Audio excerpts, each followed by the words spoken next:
Hello friends, आज मैं आपको बताऊंगी Realme 15 लाइट 5G में आप लॉन्ग स्क्रीनशॉट कैसे कैप्चर कर सकते हैं।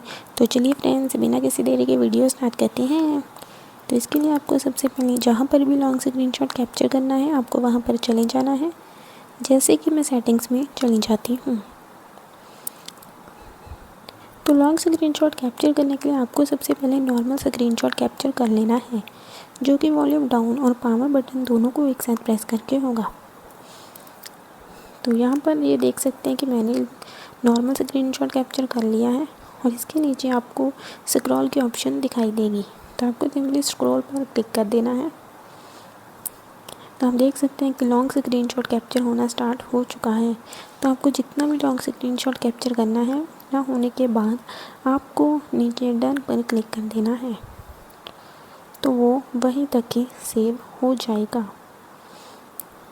Bye bye friends.